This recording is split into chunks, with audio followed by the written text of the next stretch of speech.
Welcome to Amy's Bookshelf Reviews podcast, conversations, revelations, and inspirations behind the books.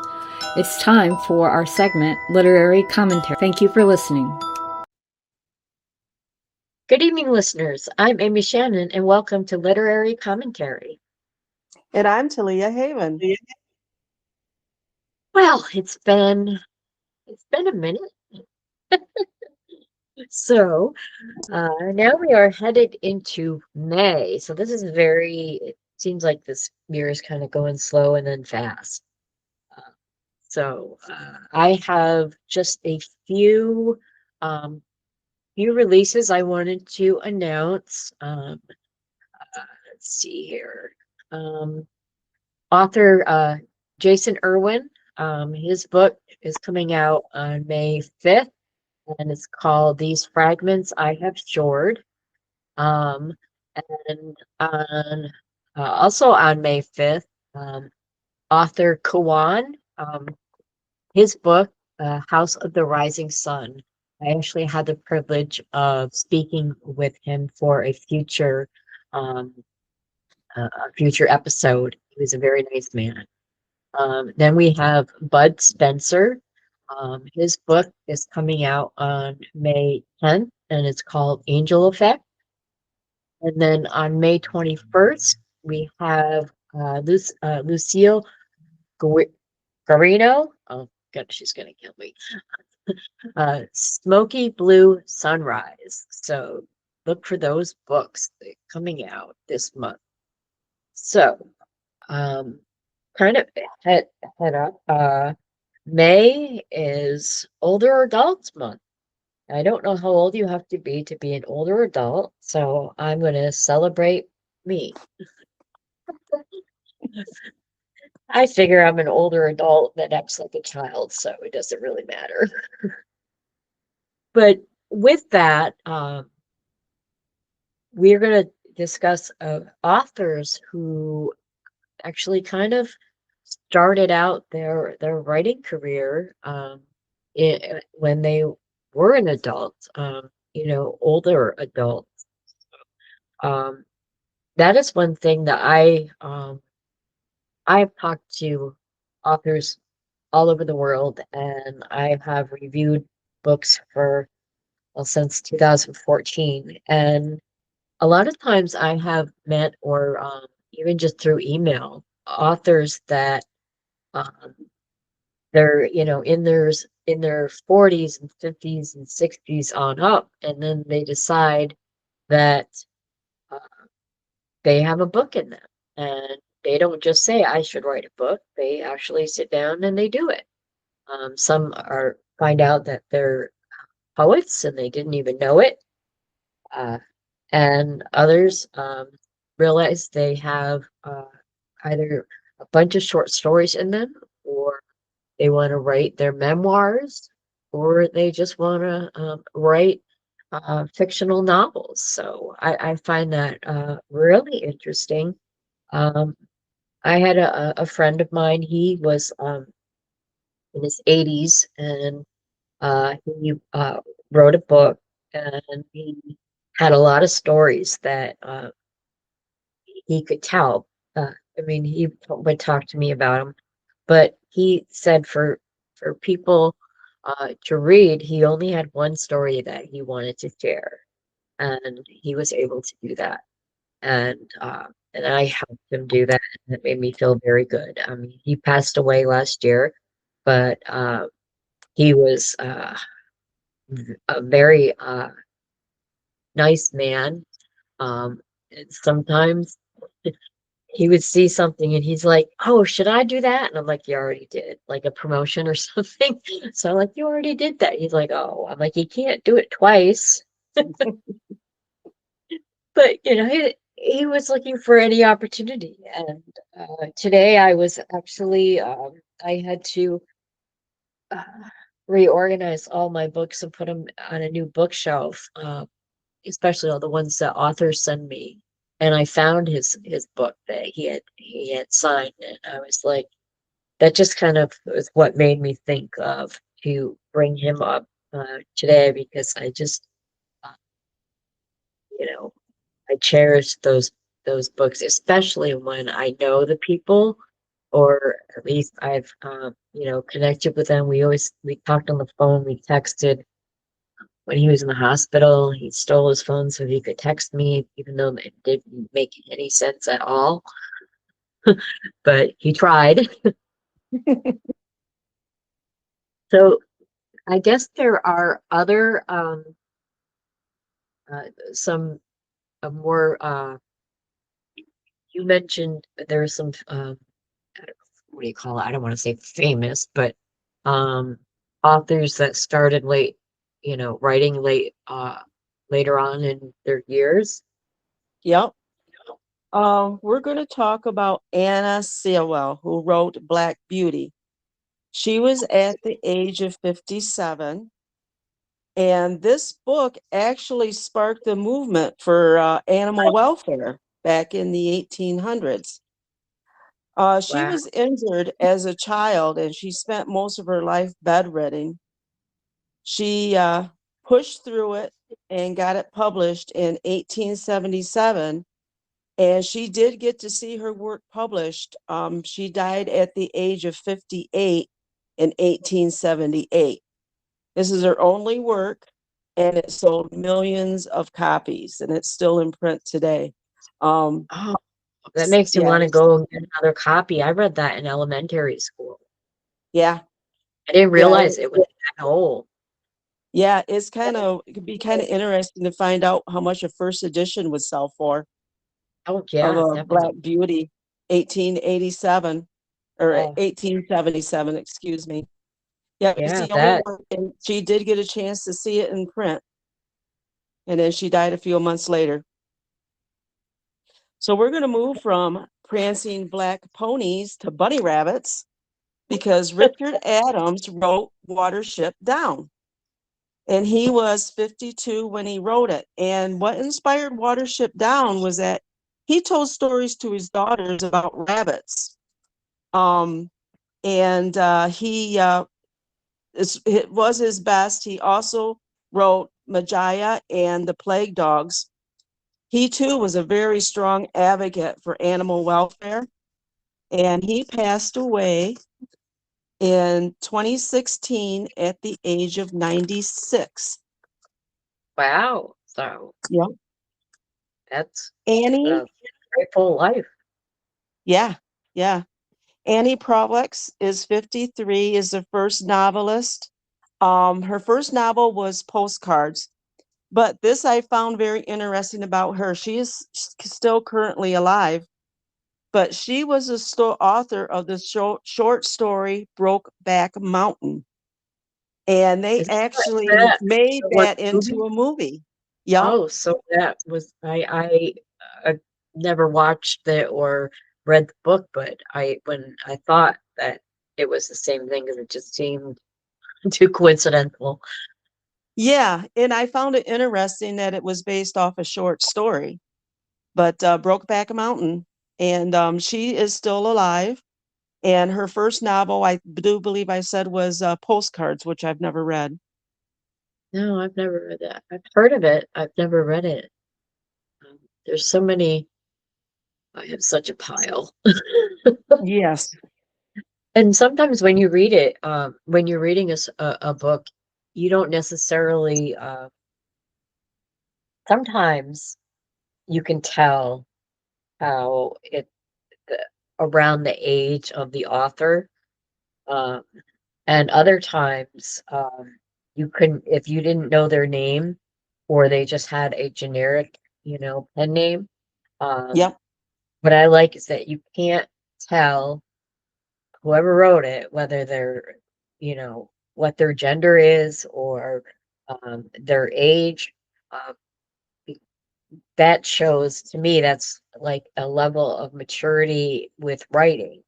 I have read books from people that were 20 something and they're writing about vampires and but like vampire romances and they talk like they're teenagers, and it's like, well, if a vampire has been he's immortal, so he's been around for thousands of years. Is he going to talk like a teenager? So I there's some telltale signs when you can kind of get a feel for what the author, the experience behind the author. I mean, if you're going to write for adult characters or immortal ones, then you should be able to know how they speak and it's like that. I have a character that my uh, my other characters tease him and say that he's older than God. But I make him talk like an old man. Like an older man would talk, from sayings from when he was growing up. Uh, and sometimes it actually rubbed off on my own vocabulary. My father used to laugh at me when I would say, and whatnot. He's like, "How old are you?" But yeah, so it's that is I find it so interesting. I always wonder, you know, and I ask people sometimes, um, so you started writing your book in your 40s, your 50s, your 60s, 70s on up. And so what made that first thought of I'm going to sit down and write something, and sometimes they don't know. And other times they had wrote um when they were a lot younger, but then life gets in the way, your family, your job, whatever.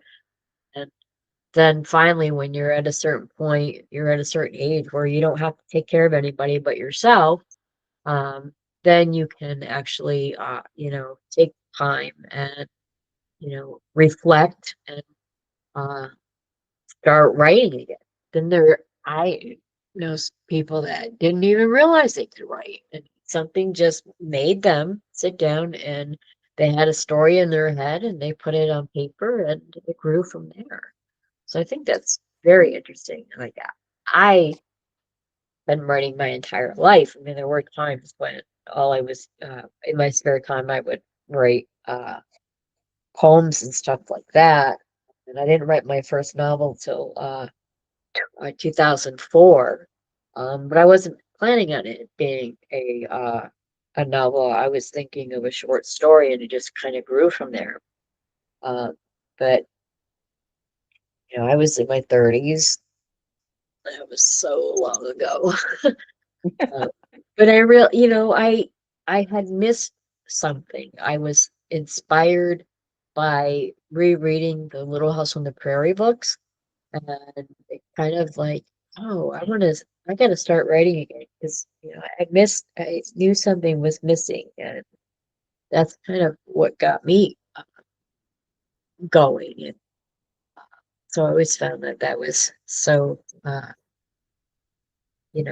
find it interesting what makes somebody to sit down and write, and especially if they've never done it before, or I've noticed I've had authors that tell me that the only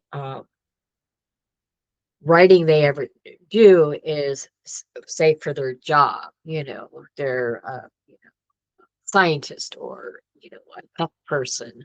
They might have to write specs and reports and all that stuff. And Hmm.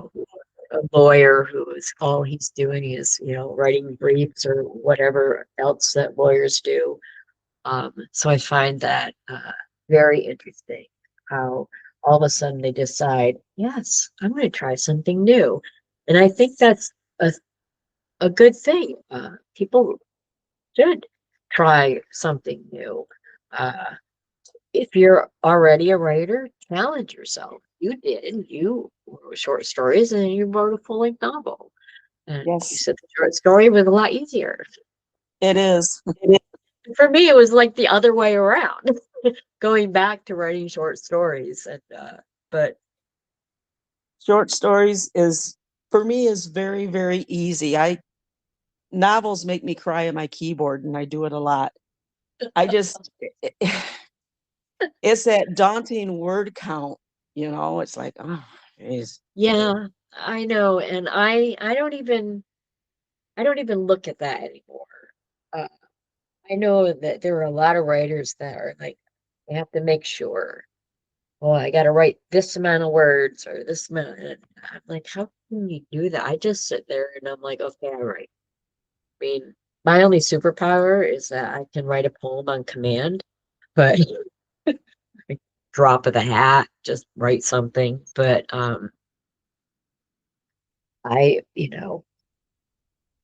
things change with your writing. My did my history, and I've been I did a companion cookbook, and I really enjoyed that so much that a new project that I'm working on is creating a cookbook that food pantries will be able to give out to people who have go there. Mm-hmm. So that way they know. And I've had to rely on them before too. And a lot of times you get something, you're like, what the heck am I supposed to do with this? And so I am working on a project, and I'm going of different recipes, simple recipes, and um, ways to make things work. I grew up poor, but we always had food. Mm-hmm. And I used to joke with my kids that, I eat like a kid. And then the other day I was like, you know what? I don't eat like a kid. I just eat like I did when I was a kid. Those are kind of the meals that I like. And Comfort foods. yeah, exactly. And I've been watching a lot of these. They have like these old on YouTube. They have all these videos about food and depression eras, and what people did. Where now it would just be, they sacrifice quality for convenience, and I find them very interesting, and they remind me of when I was a kid and eating, and the different tricks that your parents do to make sure your belly's full. And I always found that I don't know what it is about those videos. I just keep watching them, and it reminds me. It's like I'm like, oh yeah, I know that one. I mean, my grandmother used to make um, applesauce, but she would use red hot candies to spice it up rather than some people would add cinnamon to it. She Yep. would use red hot candies. And I always thought, oh, that's cool. That is, it give it that beautiful kind of pinkish red tint too. Oh yeah, I know. And I used to love it when she did that. And it was, and sometimes when um it was, you just didn't get that, got that nice, red hot flavor. So it's very different than just having a cinnamon applesauce, which is good. I like applesauce. I still eat it with pork chops. um, but it's that comfort when I have when I eat certain foods, they remind me of certain people. Like my great grandfather we used to do we used to eat ginger snaps and dunk them in our milk, but we couldn't let my grandmother know, which is my grandmother, his daughter. She was always, she didn't like crumbs in milk. So he'd look around the corner. He's like, coast is clear. And we dunk our ginger snaps, and then she'd come in, and we're just drinking our milk so he doesn't see the crumbs. But things like that can, oh, just brings you back. Even if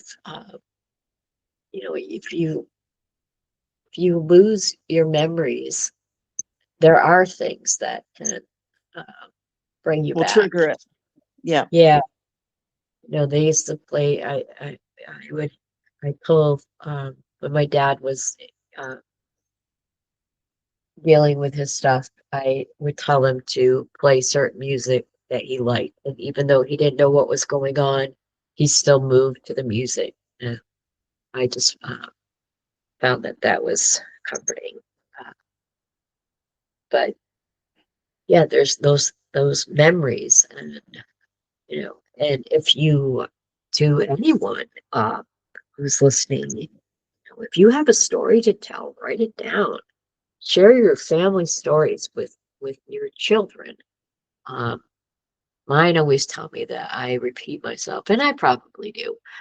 And I know I do. But I think those are like the most cherished stories that you can tell, even if, your grandparents, exaggerated a little bit, or, it doesn't matter. The fact that they would sit down and tell you a story. And if you know those, then, you can remember them, write them down. I think that is really important. So it can be passed on, because I believe that everybody has a story to tell, and everyone should be remembered. Yep. I find that very important. And when you know, and that's what I tried to do with my history book that I just published. It's just uh, after losing my dad, I just kind of got behind on promoting it, but it was, and I'm starting to do it. I My dad's cousin, well, he's my second cousin, but um, he's a local historian, so he wrote my forward, and he also is he's spreading the word for me as well. And I name drop him. I've been like, I'm using your name. He's like, that's okay. So I sent a letter to a congressman, a local congressman. And in the letter, I said, who my cousin was and stuff like that. And then he wrote the forward. And then he replied back saying, "Oh, thank you for keeping history alive, blah, blah, blah." And he's like, "Oh, by the way, tell Bill I said hello." And I emailed my cousin. I'm like, "You know him?" He's like, "Oh, yeah, he's the only Republican I ever voted for." Just thought it was so funny. But, like, older adults, they have stories in them. Even if they're not writing them down, they're telling you the stories. Your grandparents, your parents, Yep. mhm, even stories your kids will tell you. You don't know everything about the stuff they do, and sometimes you find out that they did something and they didn't tell you all these years. Literally, my son Lewis, when he was about 10 years old, 10 or 11, he cut his hand, he cut his thumb open, and it was really bad. It was just blood all over. And I'm like, I took care of him, brought him to the hospital. He had stitches.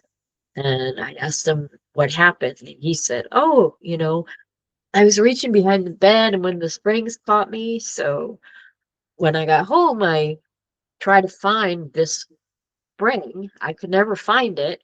So I was looking all over for it. And then last year, he told me that he was playing with a knife, and that's how he cut his thumb." Oh. Like, what?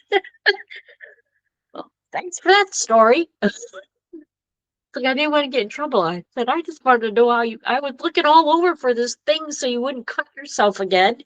Like, You know how much time I wasted? I know, I did. 'Cause I was looking all over the beds, and I'm like, where? There's no springs popping out. Oh, yes, I love my children. Oh, yes. Yes. The things that you learn once they're adults. Oh, I know. And I told my mother's stories too when I became an adult. So, but I thanked her for being as strict on me as she was, uh, because I think it made me a better person. Yes. I learned to be independent, and I also learned to be respectful and kind. And even when growing up, it's like I see things differently, like from when I was growing up, and then there's, kids that are growing up now. It's like I would never, even if I didn't like my parents, I loved my parents and I loved my mother, and I liked my mom. But at the time when I was a teenager, I didn't really like my dad too much. But I would never have ever thought of disrespecting him at all.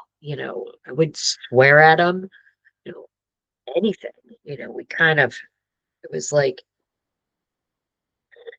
when he tried You to know, tell you us, should you should write a short guide on how to parent. You could call it "How to Take the Wild Out of the Child," something catchy like that, and make it a parenting guide.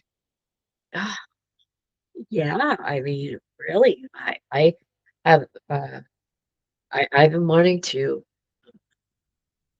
I've been working on a few projects and um, I always thought it would be, yeah, I mean, just because I grew up in a different era than my children, but have you seen the way some kids treat their parents? And, Mm, and I'm like, how dare you? You just yeah, kind of want to get smacked right upside the head. But I mean, my boys were yep, very respectful. They did. Um, I cut down on I don't swear very much. I do when I'm angry, but I just figured that, they would learn all the words they needed to learn in school. And some words that I didn't know and they had to tell me what they meant. But then I remember having to explain to my mother what certain swear words meant because she yep. said one loud and I'm like, Mom, you can't say that. She's like, why? I'm like, do I really have to tell you? She's like, oh, I just heard it. I'm like, that's not a good thing. I mean, No, I'm like, no, don't say that. Do what you normally do. And she's like, what do I normally do? I'm like, you say something that you like totally replace a swear word. Like she would always say, oh, fish. yep. You know, that's what she would say. And I'm like, do that. Don't say that word. But Even though it's new and yeah. shiny.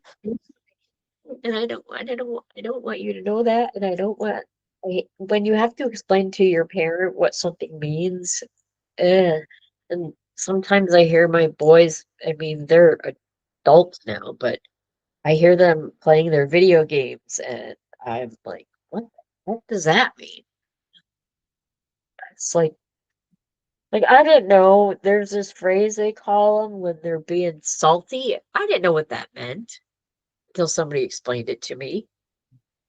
They're just kind of being a jerk or something with the video games or something like that. Like they're complaining too much. I don't know.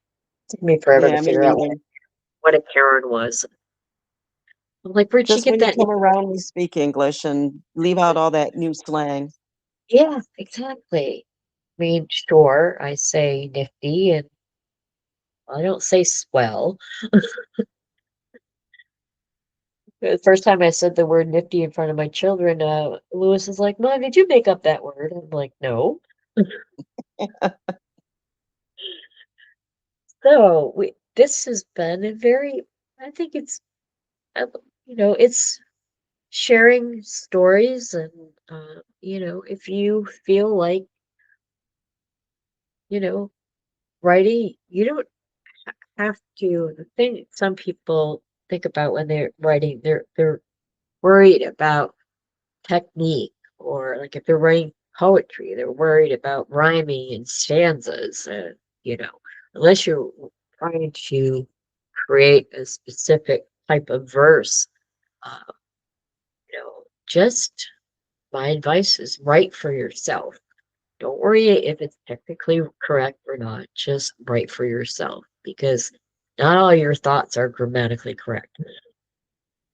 Yep, So, did we have any submission calls today before we conclude? we do. Chicken Soup of the Soul, who I've talked about before, is in dire need of some more stories. It's entitled That Christmas Feeling. They've extended that until May 26th, and their word count is no longer than 1,200. If you go on their website, you will find that title, and there's a whole list of ideas. And they're extending that call. Apparently, they don't have enough, and that is Oh, until May 26th. And well, chicken soup pays well. I yeah. believe the last time I was on there, they were 250. So, Wow. that's pretty good. And you probably should recheck on that. I don't know if it varies from title to title and just what type of rights, but it seems to me that they've opened up on their rights too.